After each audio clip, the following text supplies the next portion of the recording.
Hello મિત્રો, આજે આપણે લઈને આવ્યા છીએ એસએસસી ઓનલાઈન કોચિંગ માટેનું સૌથી પહેલું વિડીયો. બરાબર છે, સ્પેશિયલી ફોર એક્ઝામ. આજે આપણે વાત કરીશું બેઝિક ગણિતની. બેઝિક ગણિતની અંદર આપણે સૌથી પહેલા વાત કરીશું ચેપ્ટર 2. કારણ કે ચેપ્ટર 1, 9 અને 11 આ ત્રણેય ચેપ્ટરના બે બે માર્ક્સનું વેટેજ છે. બરાબર છે, એટલે કે આ ત્રણ ચેપ્ટર ટોટલ 6 માર્કના છે. બરાબર છે, અને ઘણા લાંબા પણ છે. એટલા માટે આ ચેપ્ટરને આપણે સૌથી છેલ્લા રાખીશું. સૌથી પહેલા આપણે વાત કરીશું ચેપ્ટર 2 બહુપદી. ચેપ્ટર 2 બહુપદીમાં કયા કયા દાખલાઓ છે જે આપણે સૌથી પહેલા કરવા જોઈએ, ધોરણ 10 માટે સૌથી પહેલા કરવા જોઈએ, આપણે એની વાત કરીશું. જે જે દાખલાઓની રીત હું તમને બતાવું છું કે કઈ કઈ ટાઈપના દાખલાઓ તમારે સૌથી પહેલા કરવા જોઈએ, એ રીત અને એ ટાઈપના દાખલાઓ તમારે ખાસ સૌથી પહેલા કરવાના.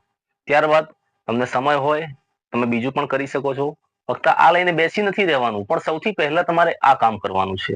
બરાબર, જે હું તમને બતાવું છું. તો આપણે શરૂઆત કરીએ. સૌથી પહેલા બીજા ચેપ્ટરમાં કયા કયા અને કેવા કેવા દાખલા આપણે શરૂઆતમાં કરવા જોઈએ. આપણી સૌથી પહેલી રીત છે શૂન્યો શોધો. આ પ્રકારનો એકાદ દાખલો દર વખતે પૂછાતો જ હોય છે. શૂન્યો શોધો. બરાબર છે, શૂન્યો શોધોની અંદર શું છે, તમને એક બહુપદી આપેલી હશે અને એ બહુપદીના આપણે શૂન્યો શોધવાના છે. સૌથી પહેલા આપણે એક દાખલો લઈએ જેની અંદર આપણે શીખીએ કે શૂન્યો કઈ રીતે શોધાય છે. બરાબર છે, ચાલો તો જોઈએ આપણે. તો સૌથી પહેલા આવી રકમ છે, દ્વિઘાત બહુપદી 4x નો વર્ગ વત્તા 8x ના શૂન્યો શોધો. શૂન્યો કઈ રીતે શોધાય? તો સૌથી પહેલા તમને જે બહુપદી આપેલી છે, બરાબર, એની પર આપણે ફોકસ કરીશું. સૌથી પહેલા શું કરીશું, તો અહીં આપ્યું છે આપણને 4x² વત્તા 8x બરાબર 0 લેતા. સૌથી પહેલા આને શું કરીશું, એની બરાબર આપણે 0 લઈશું. કેમ 0 લઈશું? કેમ કે આપણે એના શૂન્યો શોધવાના છે. બરાબર છે. હવે જુઓ, અહીં બે પદ છે. બે પદ હોય ત્યારે તમારે શું વિચારવાનું છે, તો પહેલા જોવાનું વચ્ચે પ્લસ છે કે માઇનસ છે. જો પ્લસ હોય તો એના માટેની રીત છે. પ્લસ હોય તો સૌથી પહેલા તમારે વિચારવાનું કે આ બંનેની અંદર સામાન્ય શું છે, કોમન શું નીકળી શકે છે. હવે કોમન કાઢવા માટે થોડું કામ અઘરું છે. કોમન કાઢવા માટે તમારે કેવું કરવાનું છે, એક ઇમેજિન કરવાનું છે કે પહેલા જુઓ આ 4x² છે, એના આપણે અવયવ પાડીએ તો શું થશે? અવયવ જુઓ, 4 ના અવયવ શું થાય? 2 ગુણ્યા 2. અને x ના વર્ગના અવયવ કે શું થાય? x ગુણ્યા x. બરાબર છે. ત્યારબાદ 8x ના અવયવ પાડીએ તો 8x ના અવયવ શું થાય? 2 દુ 4 દુ 8. અને બીજું શું છે? x. બરાબર છે. આ બંનેની અંદર જે વસ્તુ તમને કોમન લાગતી હોય, એટલે કે સરખી લાગતી હોય, એની પર આપણે પહેલા ફોકસ કરીએ. જો અહીં 2 છે, અહીંયા પણ 2 છે, અહીંયા 2 છે, અહીંયા 2 છે, અહીં ત્રીજો 2 નથી. બરાબર છે, ફક્ત 2 જ વખત છે. ઓકે, પછી x છે, x છે, એટલે આટલી વસ્તુ જે છે એ શું છે, અહીંયા આગળ સામાન્ય છે. શું છે? 2 દુ 4 x. બરાબર છે. તો આ 4x ને આપણે કોમન કાઢી લઈએ. 4x આપણે કોમન કાઢી લઈએ. હવે જુઓ, અહીં બાકી શું રહેશે? અહીં બાકી રહેશે ફક્ત x. તો અહીં લખીશું x. બરાબર, આની અંદર વત્તા 8x. આમાં શું બાકી રહે છે? ફક્ત 2. તો લખીશું 2 બરાબર 0. હવે આપણી પાસે બે અવયવ થઈ ગયા, એક 4x અને એક x પ્લસ 2. બરાબર છે. તો આ બંનેના ગુણાકાર બરાબર શું છે? 0. તો આપણે બંનેને અલગ અલગ લખીશું કે 4x બરાબર પણ 0 અને x વત્તા 2 બરાબર પણ 0. ચાલો તો આ બાજુ જોઈએ તો x બરાબર શું થશે? આ 4 પેલી બાજુ જાય તો 0 ની ક્યાં જશે? છેદમાં. અને આ 2 પેલી બાજુ જશે, શું થશે? માઇનસ થશે. કેમ માઇનસ થશે? કેમ કે જુઓ, 4 અને x જે છે એમની બંનેની વચ્ચે કોઈ નિશાની નથી, એટલે એ બંને એકબીજા સાથે ગુણાકારના સંબંધમાં છે એમ કહેવાય. બરાબર છે. ગુણાકારના સંબંધમાંથી કોઈ વસ્તુ બરાબરની બીજી બાજુ જાય તો છેદમાં જશે. એવી જ રીતે x વત્તા 2, અહીં તમે x અને 2 ની વચ્ચે વત્તા જોઈ શકો છો, પ્લસની નિશાની જોઈ શકો છો, એટલે આ બંને એકબીજા સાથે સરવાળાના સંબંધથી જોડાયેલા છે. તો સરવાળાના સંબંધથી છૂટીને કોઈ વસ્તુ કે કોઈ સંખ્યા બીજી બાજુ જાય તો એની નિશાની બદલાશે. પ્લસ હશે તો માઇનસ થશે, માઇનસ હશે તો પ્લસ. તો x બરાબર શું આવ્યું? -2. હવે 0 ના છેદમાં ગમે તે સંખ્યા હોય તો જવાબ શું કહેવાય? 0 જ કહેવાય. તો અહીં જવાબ મળશે x બરાબર 0 અને આ બાજુ જવાબ શું મળ્યો આપણને? x બરાબર -2. તો આ રીતે આ દાખલો ગણાશે. બરાબર છે. આ રીતે આ દાખલો ગણાશે. આ રીત એકદમ સરળ અને સહેલી જ છે. બરાબર છે. તો બે પદમાં હોય તો તમારે સીધે સીધું પહેલા શું વિચારવાનું છે? જો વચ્ચે પ્લસ હોય તો કોમન કાઢવાનું જ વિચારવાનું કે આ બંનેમાં સામાન્ય શું છે. બરાબર છે. સામાન્યમાં ખબર ના પડે તો સામાન્ય માટે અવયવો પાડી દેવાના. અવયવ પાડી અને જોવાનું કે સરખા અવયવો કયા કયા છે. સરખા અવયવોને એક સાઈડ પર કરી લો, એમનો ગુણાકાર કરીને એ તમારે સામાન્ય નીકળી જશે. અને બાકી જે રહેશે એ કૌંસમાં લખવાના છે એની અંદર. બરાબર છે. જેમ કે આ 4x છે, બરાબર. 4x ના અવયવ કેટલા થયા? 2 ગુણ્યા 2 ગુણ્યા x ગુણ્યા x. આટલા અવયવ થયા. આમાંથી કોમનમાં કોણ કોણ જતું રહ્યું? 2 2 અને x. આ વસ્તુ કોમનમાં જતી રહી. બાકી શું રહ્યું? x. તો હવે આ 4x નહીં લખવાનું, શું લખવાનું છે? ફક્ત x લખવાનું છે. પછી વચ્ચે વત્તા છે તો વત્તા. ત્યારબાદ 8x. 8x માંથી અવયવ શું પડ્યા હતા? 2 ગુણ્યા 2 ગુણ્યા 2 ગુણ્યા x. આમાંથી કોમનમાં કોણ કોણ ગયું? તો 2 2 અને આ x કોમનમાં ગયું. બાકી શું રહ્યું? 2. તો હવે આ 8x ની જગ્યાએ શું લખીશું આપણે? ફક્ત 2 બરાબર ની જગ્યાએ બરાબર ને 0 ની જગ્યાએ 0. બરાબર છે. તો આ રીતે આ દાખલો તમારે ગણવાનો રહેશે. બરાબર છે. હવે આપણે બીજો દાખલો જોઈએ. હવે આપણી પાસે બીજો એક દાખલો છે, જુઓ. x નો વર્ગ માઇનસ 15. એની પહેલા જે હતો એમાં વચ્ચે પ્લસ હતું. બરાબર છે. વત્તાકારની નિશાની હતી એટલે કે સરવાળાનું નિશાન હતું. બરાબર છે. અહીં આગળ આપણી પાસે ઓછાકારની એટલે કે બાદબાકીની નિશાની છે. બરાબર છે. માઇનસ છે. મેં તમને કહ્યું હતું પ્લસ હોય તો સીધું કોમન કાઢવાનું જ વિચારવાનું. પણ અહીં આગળ આપણી પાસે પ્લસ નથી, માઇનસ છે. તો માઇનસ હોય ત્યારે વિચારવાનું કે પહેલી સંખ્યા અને બીજી સંખ્યા એ કોઈનો વર્ગ છે. બરાબર. તો પહેલી સંખ્યા તો સીધે સીધું x નો વર્ગ છે જ. બરાબર છે. આ રીતે તમને પૂછાય કે ના શૂન્ય શોધો. બરાબર છે. તો સૌથી પહેલા શું વિચારવાનું છે કે આ બંને જે સંખ્યાઓ છે, બરાબર છે, એ સંખ્યાઓ કોઈના વર્ગ છે. આ તો પહેલું પદ તો કોમન જ આવશે. પહેલું સ્ટેપ તમારું કોમન જ હશે. જે બહુપદી આપ્યું એની બરાબર શૂન્ય લઈ લેવાનું. હવે આપણે શું વિચારવાનું છે કે આ બંને સંખ્યાઓ કોના વર્ગ છે? તો આ જે છે x નું વર્ગ, એ તો x ની 2 ઘાત આપેલી જ છે. પણ આ 15 જે છે એ કોઈનો વર્ગ નથી. બરાબર છે. 15 કોઈનો વર્ગ નથી. તો શું કરવું? જો કોઈ સંખ્યા કોઈનો વર્ગ ન હોય ત્યારે હંમેશા એ પોતાના વર્ગમૂળનો વર્ગ થાય.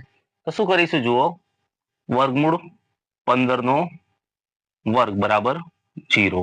હવે તમે આગળ એક સૂત્ર ભણી ગયા છો, તમને યાદ હોય તો એક સૂત્ર આપણે આવતું હતું, x નો વર્ગ માઇનસ y નો વર્ગ બરાબર x minus y x plus y. આ સૂત્ર આવતું હતું. આ x અને y માટે છે. આપણે આ જ સૂત્રનો ઉપયોગ x અને વર્ગમૂળ 15 માટે કરવાનો છે. બરાબર છે. તો જે રીતે આ રકમનો જવાબ x minus y x plus y આવે છે, તો આ રકમનો જવાબ શું બને? તો આપણે જોઈએ તો x ની જગ્યાએ તો x જ છે. તો આ જવાબમાં પણ x ની જગ્યાએ તો x જ આવશે. y ની જગ્યાએ અહીં વર્ગમૂળ 15 છે. બરાબર છે. y ની જગ્યાએ શું છે? વર્ગમૂળ 15. તો જ્યાં જ્યાં પણ જવાબમાં y છે ત્યાં આપણે શું આવશે? વર્ગમૂળ 15. તો શું થશે? જુઓ, જવાબ કેવો સેટ થશે? તો x માઇનસ, અહીં સુધી તો કોમન જ આવશે. y ની જગ્યાએ શું આવશે? વર્ગમૂળ 15. ત્યારબાદ બીજો કૌંસ x પ્લસ y ની જગ્યાએ શું આવશે? વર્ગમૂળ 15 બરાબર શું આવશે? 0. હવે આપણી પાસે બે કૌંસ આવી ગયા છે. બંને વિશે આપણે શું કરીશું? આ બંને બરાબર શું છે? 0 છે. તો આના બરાબર પણ 0, આ કૌંસ બરાબર પણ 0. એ રીતે લખીશું તો શું થશે? x માઇનસ વર્ગમૂળ 15 બરાબર 0 અને x પ્લસ વર્ગમૂળ 15 બરાબર પણ શું થશે? 0. હવે જુઓ, x માઇનસ વર્ગમૂળ 15 બરાબર છે. અહીં માઇનસ છે. x અને વર્ગમૂળ 15 વચ્ચેનો સંબંધ શું છે? બાદબાકીનો સંબંધ છે. તો બાદબાકીના સંબંધમાંથી કોઈ વસ્તુ છૂટીને જાય એ શું થઈ જશે? માઇનસ છે એટલે પેલી બાજુ જશે તો શું થશે? પ્લસ થઈ જશે. તો x બરાબર શું થશે? ખરેખર તો આવું થાય, 0 વત્તા વર્ગમૂળ 15 બરાબર છે. પણ 0 ની સાથે કોઈનો પણ સરવાળો થાય તો જવાબ શું મળે? જે તે સંખ્યા જ મળે. એટલે એનો જવાબ શું આવશે? વર્ગમૂળ 15. તો x બરાબર શું થયું? વર્ગમૂળ 15. અને આ બાજુ જુઓ, આ બાજુ શું છે? સરવાળો છે. બરાબર છે. સરવાળામાંથી છૂટીને પેલી બાજુ જશે એટલે શું થશે? માઇનસ થશે. તો x બરાબર આ બાજુ શું આવશે? માઇનસ વર્ગમૂળ 15. આ બે આપણે આના જવાબ રહેશે. બરાબર છે. ખ્યાલ આવી ગયો? દાખલો એકદમ સરળ છે. રકમ જોઈને ગભરાવાનું નથી. ફક્ત આ સૂત્ર યાદ રાખવાનો છે. x નો વર્ગ માઇનસ y નો વર્ગ બરાબર x minus y x plus y. બરાબર છે. એ જ સૂત્રનો ઉપયોગ કરવાનો છે. અને 15 જે કોઈનો વર્ગ નથી, બરાબર, એટલે સમજી જવાનું કે જે કોઈનો વર્ગ ના હોય એ પોતાના વર્ગમૂળનો વર્ગ હોય. બરાબર. એટલે આ વર્ગમૂળનો વર્ગ આપણે લખ્યો. હવે આ જુઓ અને આ જુઓ, બંનેની સિસ્ટમ થોડીક સેમ છે. બરાબર છે. બંનેની સિચ્યુએશન કેવી લાગે છે? બિલકુલ સેમ લાગે છે, બંનેની કન્ડિશન સેમ છે. અહીં x નો વર્ગ છે તો અહીંયા પણ x નો વર્ગ છે, અહીં માઇનસ છે તો અહીંયા માઇનસ છે, વર્ગમૂળ 15 છે તો અહીં y છે, બસ એટલો જ ફેર છે. તો જે રીતે આ y નો જવાબ આપણે લખ્યો છે ને, તો એ જ જવાબ લખવાનો છે, પણ વર્ગમૂળ y ની જગ્યાએ વર્ગમૂળ 15 લખી દેવાનું છે. બરાબર? તો તમને આ સીધું સ્ટેપ મળી જશે. ના સ્ટેપ મળ્યા પછી તો સરળ જ છે. બે કૌંસ છે બરાબર 0 છે, તો પહેલા કૌંસ બરાબર 0 અને બીજા કૌંસ બરાબર 0. બરાબર? તો પહેલા કૌંસ બરાબર 0, બીજા કૌંસ બરાબર 0, ત્યાર પછી x ને એક સાઈડ એકલો પાડો, બાકીના બધાને બરાબરની પેલી બાજુ લઈ જાઓ. પ્લસ છે તો માઇનસ કરી નાખો, માઇનસ છે તો પ્લસ કરી નાખો, ગુણાકારમાં છે તો ભાગાકારમાં લઈ જાઓ, ભાગાકારમાં હો તો ગુણાકારમાં લઈ જાઓ. બસ એ જ સિસ્ટમથી ચાલવાનું છે. તો આ જે છે બીજો દાખલો છે. આ દાખલો પણ પૂછાવાની સંભાવના પૂરેપૂરી રહે છે. બરાબર છે? આ દાખલો પણ પૂછાવાની ખૂબ જ શક્યતા છે. બરાબર છે? પણ આ જ દાખલો લઈને બેસી રહેવું એવું પણ નથી. આ દાખલો લઈને બેસી રહેવું એવું નથી. આપણે ખાલી રીત ધ્યાનમાં રાખવાની છે. આ ટાઈપનો કોઈ પણ દાખલો પૂછાય આપણે ગણીને જ આવવાનું છે. બરાબર છે? તો આપણે પહેલા પ્લસ વાળો શીખ્યા, માઇનસ વાળો શીખ્યા. તો આ રીતે શૂન્ય શોધવાના દાખલા તમારે પૂછાઈ શકે છે. બરાબર છે? હવે આપણે બીજો એક દાખલો જોઈએ. હવે આપણે વાત કરીશું ત્રીજા દાખલાની. આ દાખલાની અંદર તમે જોઈ શકો છો x² - 2x - 8 ના શૂન્યો શોધો. બરાબર છે? આવો દાખલો આપણને પૂછાઈ શકે છે. આની અંદર આપણે શું કરવું? તો અહીં તો 3 પદ આપેલા છે. પહેલા પદની અંદર x ની 2 ઘાત છે, બીજા પદમાં x છે, કંઈ ઘાત નથી એટલે 1 સમજવાની. ત્રીજા પદની અંદર તો કોઈ x છે જ નથી એટલે x ની 0 ઘાત છે. ઉતરતા ક્રમમાં ઘાત આપેલી છે, 2 ઘાત, 1 ઘાત અને 0 ઘાત. બરાબર છે? તો આનું શું કરવું? બરાબર છે? તો સૌથી પહેલો સ્ટેપ તો આપણે આંખો બંધ કરીને લખી જ દેવાનું છે. શું? x² - 2x - 8 બરાબર 0 લેતા. બરાબર છે? સૌથી પહેલા 0 લઈ લઈએ. હવે આના આપણે અવયવ પાડવાના છે. બરાબર છે? હવે આના અવયવ પાડવા માટેની એક જે રીત છે એમાં થોડુંક ધ્યાન રાખવા જેવું છે. સરળ રીત છે અને સરસ રીત છે. બરાબર છે?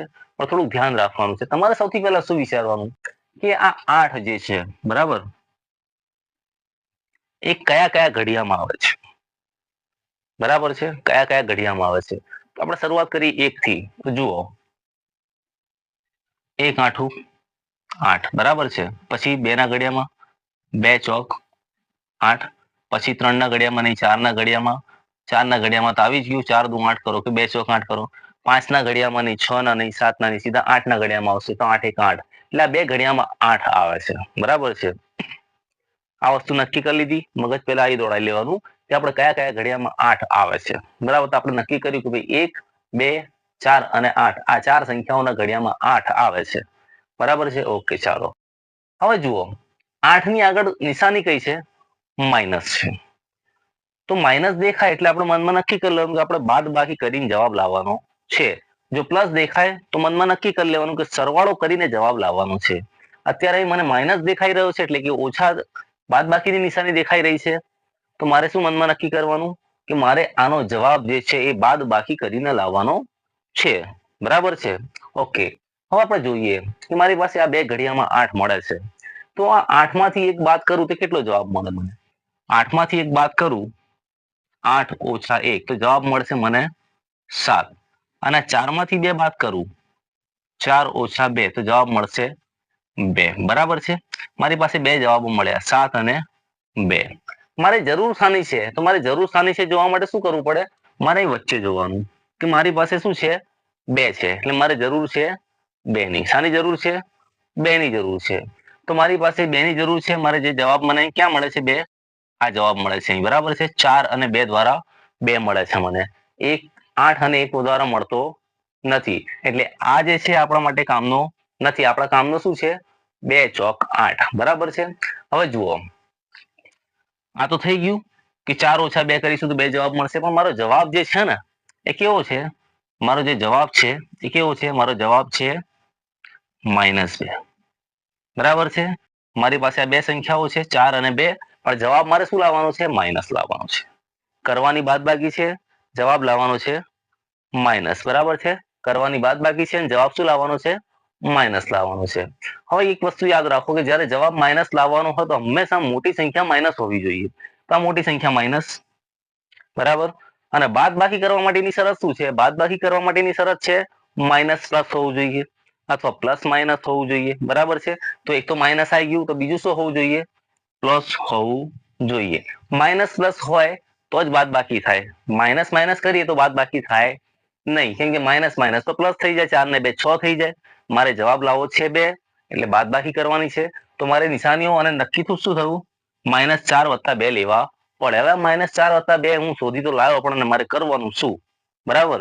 તો શું કરવાનું જુઓ, હવે ખાસ ધ્યાન રાખજો. પહેલું પદ જે છે એને આમને આમ મૂકી દો, બરાબર છે. હવે આ જે 2x હતું ને, -2x, એને આપણે અહીંથી હટાવી દેવાનું, સાઈડ પર કરી દેવાનું. એની જગ્યાએ આપણે આ બે વસ્તુ લખી દેવાની. શું છે? -4 + 2. પણ આ બે ની સાથે x હતું, એટલે આ બંનેની સાથે પણ આપણે x લખવાનું આ રીતે, બરાબર છે. આ પતી ગયું, આ પતી ગયું. રહ્યું કોણ બાકી? -8 બરાબર 0. આટલા સુધી તમને જો ખ્યાલ આવી ગયો તો સમજી લેવાનું કે આપણે અડધી જંગ તો જીતી ગયા, બરાબર છે. આટલા સુધી જો તમને ખ્યાલ આવી જાય તો અડધી જંગ આપણે આમને આમ જ જીતી ગયા છે, બરાબર. હવે કઈ નથી કરવાનું, હવે એકદમ સરળ છે. હવે તમારે જોવાનું છે આ બે પદ અને આ બે પદ. આ બંને પદમાંથી શું સામાન્ય છે, શું કોમન નીકળી શકે એમ છે, બરાબર. તો આપણે જોઈએ બંને પદમાંથી શું કોમન નીકળી શકે એવું છે. તો જુઓ, અહીં x છે, એટલે આ રીતે કહેવાય x × x. નહીં શું છે? 4. તો આ રીતે લખાય 2 × 2 = 4x. બંનેમાં સરખી વસ્તુ શું લાગે છે? સરખી વસ્તુ મને શું લાગે છે? ફક્ત x. તો આ સરખી વસ્તુને આપણે સાઈડમાં કાઢી લઈએ, x. અહીં બાકી શું રહેશે? x. અહીં શું બાકી રહેશે? -2 × 2 = 4, બરાબર છે. તો સામાન્ય શું નીકળશે? x. અને બાકી શું રહેશે? x - 4. તો હવે આપણે એને લખીએ એની જગ્યાએ. તો શું થશે જુઓ, x કોમન, બરાબર છે. 2x ની 2 ઘાત હતી, એક નીકળી ગઈ કોમન, એક રહ્યું બાકી માઇનસ. અહીંયા 4x હતું, આ x તો કોમન નીકળી ગયું, તો અહીં શું રહ્યું? 4, બરાબર છે. એવી જ રીતે આ બાજુ જુઓ, 2 છે, 8 છે. આમના અવયવો જુઓ તો શું થશે? 2 × x - 8 ના અવયવ શું થાય? 2 × 2 × 2. બંનેમાં સમાન શું છે? 2 અને 2 સમાન છે, બરાબર છે. તો આ 2 શું થશે? કોમન નીકળશે. અહીં બાકી શું રહ્યું? x. પછી શું છે? માઇનસ. આ બાજુ શું રહ્યું? 2 × 2 = 4 બરાબર 0, બરાબર છે. તો આ રીતે જવાબ તમને આટલો મળી રહેશે, x - 4 કૌંસમાં, બરાબર છે. હવે આગળ શું કરવાનું છે જુઓ, આખું પદ જુઓ અને આખું પદ જુઓ. આ બંનેની અંદર સમાન શું લાગે છે? તો આ બંનેની અંદર આ કૌંસ જે છે સમાન છે. તો કૌંસને આપણે સામાન્ય લઈ લઈએ, એટલે કે કોમન કાઢીએ. તો અહીં બાકી શું રહેશે? x. ને આ બાજુ શું બાકી રહેશે? 2 બરાબર 0. હવે આ જે કન્ડિશન છે એની પહેલાના દાખલા જેવી જ કન્ડિશન આવી ગઈ. કેવી કન્ડિશન આવી ગઈ? 2 કૌંસ આવી ગયા બરાબર 0. તો પહેલા કૌંસ બરાબર 0 અને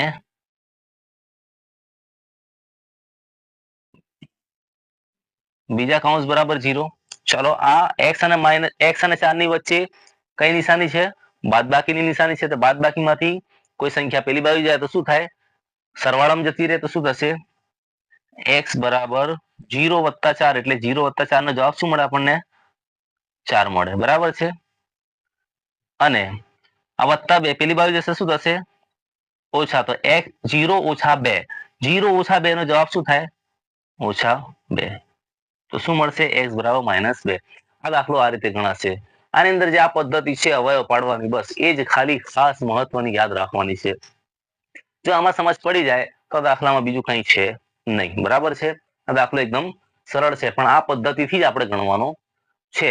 આ જે સાઈડમાં રફ વર્ક કર્યું છે તમારે કરવાનું નથી. તમારે ફક્ત આટલું જ આ રીતે લખવાનું છે.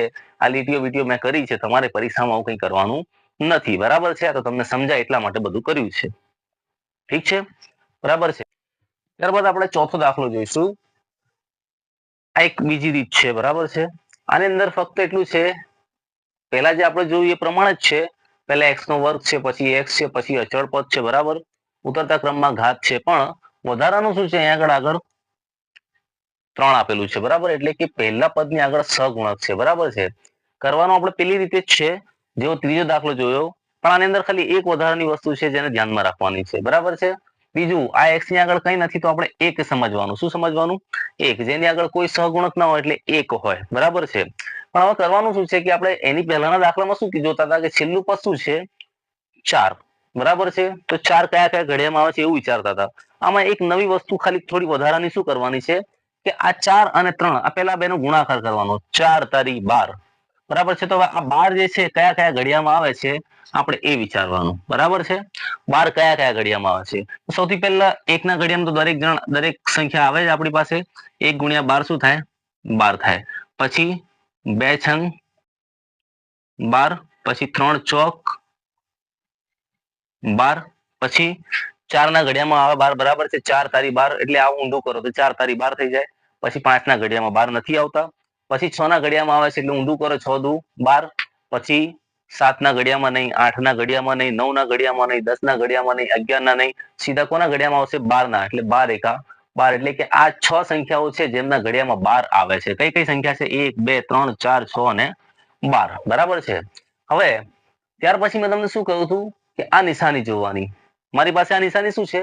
માઇનસ. એટલે મારે એક વસ્તુ માઇન્ડ સેટ કરી લેવાની કે મારે બાદ બાકી કરીને જવાબ લાવવાનો છે. અને જવાબ કેટલો લાવવાનો છે? તો આની આગળ જે સંખ્યા હોય એ. તો અહીં તો કોઈ સંખ્યા દેખાતી જ નથી. તો આપણે શું સમજીશું? 1 સમજીશું. બરાબર છે. તો પહેલા આપણે લખી દઈએ 3x નો વર્ગ માઇનસ x માઇનસ 4 બરાબર 0 લેતા.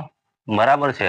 ત્યારબાદ હવે આપણી કામગીરી શરૂ કરીએ. શું કરવાનું છે કે મારે -1 જવાબ લાવવાનો છે. તો જુઓ 12 માંથી 1 જાય તો કેટલા રહે? 11 રહે. 1 મળશે? નહીં મળે. તો આ આપણા કામનું નથી. બરાબર છે.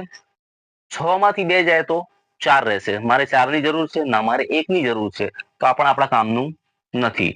4 માંથી 3 જાય તો 1 રહેશે. એટલે આ મારા કામનું છે. બરાબર. તો 4 અને 3 બરાબર છે. અને જવાબ મારે શું લાવવાનો છે? 1. પણ કેવો? -1. હવે હંમેશા યાદ રાખવાનું કે પેલા માઇનસ જવાબ લાવવાનો, મોટી સંખ્યાનો માઇનસ કરી જ દેવાની. બરાબર છે. હવે મારે કરવાની છે બાદબાકી. તો બાદબાકી કરવા માટે એક માઇનસ હોય તો બીજો મારે શું લેવો પડે? પ્લસ. તો આને હું શું લઈશ? પ્લસ. બરાબર છે. -4 વત્તા 3. બસ. તો જે પહેલા કર્યું તે જ પ્રમાણે આગળ અહીંયા પણ કરીશું. આપણે શું કરીશું જુઓ, પહેલા 3x નો વર્ગ એવો ને એવો મૂકી દઈશું. આની જગ્યાએ આપણે શું કરીશું? આ 2 મૂકી દઈશું. શું થશે? -4x વત્તા 3x. બરાબર છે. આની સાથે x છે એટલે x મૂકીશું. બરાબર છે. તો પછી છેલ્લું પદ જે છે -4 એને એવો ને એવો મૂકી દઈશું. શું થશે? -4 બરાબર 0. હવે આ બંનેમાંથી સામાન્ય શું મળે એવું છે જોઈએ. ચાલો અહીં જો આના અવયવ શું થાય? 3 નો કોઈ અવયવ થાય નહીં. 3 ગુણ્યા x ગુણ્યા x. આના અવયવ શું થાય? 2 દુ 4 ગુણ્યા x. આ બંનેમાં તમે જુઓ તો ફક્ત x x જ સમાન છે. બરાબર. એટલે x આપણે શું કરીશું? કોમન કાઢીશું. અહીં બાકી શું રહેશે? 3x માઇનસ 2 દુ 4. આટલું રહેશે. બરાબર છે. ત્યારબાદ આગળ વધીએ. શું છે જુઓ, આ બંનેના અવયવ શું થશે? તો 3 ગુણ્યા x ઓછા 2 દુ 4. આ બંનેમાં તો કોઈ જ અવયવ સામાન્ય નથી. તો જ્યારે કોઈ અવયવ સામાન્ય ના મળે ત્યારે તમારે એક કોમન કાઢી લેવાનું. શું કોમન કાઢવાનું? 1. તો અહીં તો શું રહેશે બાકી? જે છે 3 ગુણ્યા x 3x ઓછા 2 દુ 4 બરાબર 0. બરાબર છે. હવે જુઓ આ પદ જુઓ, આ એક પદ છે અને આ એક બીજો પદ છે. બરાબર. આ બંને પદની અંદર વસ્તુ શું સમાન લાગે છે તમને? કઈ વસ્તુ સમાન લાગે છે? તો આ કૌંસ જે છે કેવા છે? સમાન છે. તો કૌંસને આપણે કોમન કાઢીશું. બરાબર છે. તો શું થશે જુઓ, 3x ઓછા 4. અહીં બાકી શું રહ્યું? x. ને આ બાજુ શું બાકી રહે છે? 1 બરાબર 0. બે કૌંસ મળી ગયા જેમ આગળ મળ્યા હતા. શું થશે? 3x ઓછા 4 બરાબર 0 અને x વત્તા 1 બરાબર 0. ચલો 3x અને 4 ની વચ્ચે ઓછા છે એ પેલી બાજુ જશે એટલે પ્લસ થશે. તો શું થશે? માટે 3x બરાબર 4 અને આ બાજુ શું થશે? 1 પ્લસ 1 છે પેલી બાજુ શું થશે? -1. તો x બરાબર શું થશે? -1. હવે જુઓ અહીં મારે 3x ની જરૂર નથી. 3x નો જવાબ નથી લાવવાનો. મારે જવાબ લાવવાનો છે x નો. તો શું કરીશું? આપણે 3 ને પેલી બાજુ લઈ જઈશું. શું થશે? x બરાબર 4 તો પેલી બાજુ છે જ. આ 3 અને x ની વચ્ચે ગુણાકારનો સંબંધ છે. તે છેદમાં છે. શું થશે? ભાગાકારમાં. બરાબર છે. તો આ રીતે આપણો આ જવાબ બનશે. બરાબર છે. જે પહેલા દાખલો કર્યો એવો જ દાખલો છે, ફક્ત આ પહેલું સ્ટેપ જે છે એ થોડોક ડિફરન્ટ છે, બરાબર છે. બાકી સેમ ટુ સેમ. બસ આ 4 રીતો જે છે, આ 4 રીતોમાંથી કોઈ એકાદ રીતનો એકાદ દાખલો 100% પૂછાશે, બરાબર છે. 2 માર્કમાં પૂછાઈ શકે છે. હોઈ શકે ઓબ્જેક્ટિવમાં પણ આમાંથી કોઈ દાખલો પૂછાય, બરાબર છે. થોડીક રકમ હું તમને આપું છું, જે રકમો તમારે જોઈ લેવાની છે, કે જે રકમો આ દાખલાઓને લગતી જ રકમો છે, બરાબર છે. મેં જે તમને 4 રીતો બતાવી એ રીતોને લગતી જ રકમો છે, બરાબર છે. એ રકમોની થોડી પ્રેક્ટિસ કરજો. એ પ્રમાણેના દાખલા તમારે પરીક્ષામાં 100% કોઈ એક પૂછાશે. બીજી આ 4 રકમ જોઈ લો. આ 4 જે રકમો છે, મેં તમને જે દાખલા ગણાયા એમની પરથી જ છે, બરાબર છે. તો આ 4 માંથી કોઈ દાખલો પણ તમે પ્રેક્ટિસ કરી શકો છો, ઘરે પ્રેક્ટિસ કરજો. અને આ 4 દાખલા પણ તમારે તૈયાર કરી દેવાના છે. આ દાખલાની અંદર ખાલી ખાસ ધ્યાન રાખજો, અહીં જો પહેલા x નો વર્ગ વાળો પદ છે, ત્યારબાદ અચળ પદ છે, અને પછી x વાળો પદ છે. તમારે એને પુનઃ ગોઠવણી કરી દેવાની. કેવી ગોઠવણી કરી દેવાની? એને ગોઠવી નામ લખી દેવાનું 6x નો વર્ગ, પહેલા 7x લખી દેવાનું, બરાબર છે. પછી -3. તો આ જે રકમ છે, આપણે જે ચોથો દાખલો ગણ્યો એના જેવી જ થઈ જશે, બરાબર છે. પહેલા 6 અને 3 નો ગુણાકાર કરજો, બરાબર છે. ત્યાર પછી એ ગુણાકારનો જે જવાબ મળે એટલે કે 6 તારી 18, 18 કયા કયા ઘડિયામાં આવશે ઘડિયા સાઈડ પર લખજો, બરાબર. પછી બાદબાકી કરીને તમારે જવાબ 7 લાવવાનો છે, બરાબર છે. એ રીતે આને જોશો તો ચોક્કસથી તમને ખ્યાલ આવશે. બીજો એક દાખલો છે 4x નો વર્ગ -4x વત્તા 1. તો પહેલા 1 અને 4 નો ગુણાકાર કરી દેવાનો, 4 એકા 4. હવે તમારે એવા ભાગ પાડવાના કે જેનો જવાબ શું મળે આપણને 4, પણ અહીં પ્લસ કરીને જવાબ લાવવાનો છે, ખાસ ધ્યાન રાખજો, બરાબર છે. અહીં તમારે સરવાળો કરીને જવાબ લાવવાનો છે, બરાબર છે. એ ખાસ ધ્યાન રાખજો. ત્યારબાદ x નો વર્ગ -3, આપણે જે x નો વર્ગ -15 વાળો દાખલો ગણ્યો એ રીતથી આ દાખલો ગણાશે. ત્યારબાદ ત્રીજો જે દાખલો આપણે ગણ્યો એ પ્રમાણે x નો વર્ગ વત્તા 7x વત્તા 10, બરાબર છે. 10 કયા કયા ઘડિયામાં આવે છે એ વિચારવાનું, અને અહીંયા પણ સરવાળો કરીને જવાબ લાવવાનો છે, બરાબર છે. તો આ 4 દાખલાઓની તમે જાતે પ્રેક્ટિસ કરજો. ઓકે, વધુ આપણે આવતા વિડીયોમાં જોઈશું.